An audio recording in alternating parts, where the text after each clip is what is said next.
il y a quasiment une centaine de pays dans le monde qui fêtent leurs profs chaque année. Il y a une journée mondiale des enseignants le 5 octobre qui est organisée depuis 20 ans par l'UNESCO. Et en France, rien.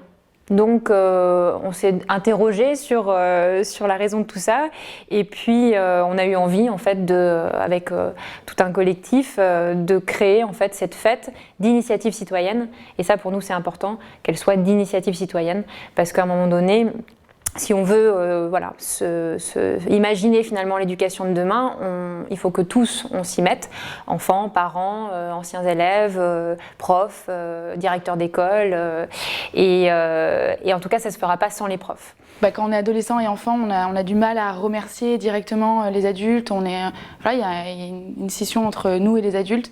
Du coup, on est tout le temps en confrontation et je pense que ça doit être dur pour eux, mais pour les enfants aussi. Et en fait, on ne revient jamais pour leur dire merci. Et je pense que c'est un peu le but de la fête des profs, c'est de revenir et de leur dire au fait merci. 10 ans après, je m'en souviens encore. Et je pense qu'on ne le fait pas et on devrait le faire. Alors moi, je voudrais remercier tout d'abord ma prof d'histoire de 6e. Moi, celui qui m'a vraiment le plus marqué, c'est un enseignant qui m'a accompagné pendant 6 ans, de la 5e à la terminale. C'est une prof de français, mais qui voulait qu'on l'appelle une professeure de lettres. Ouais, je voulais dire merci Florence pour l'art plastique. J'ai une prof géniale qui m'a permis de prendre confiance en moi. La fête des profs, c'est tout le mois de juin. Dans les écoles primaires, dans les collèges, dans les lycées, dans les universités, en dehors des écoles, dans les mairies, où vous voulez. L'idée, c'est que chacun puisse s'en saisir comme il le souhaite. Il y a 1000 idées sur le site fêtedesprofs.fr.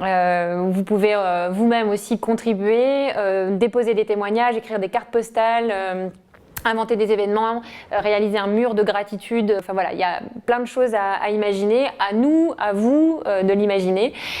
Donc mobilisation générale, positive, enthousiaste et pour construire l'avenir.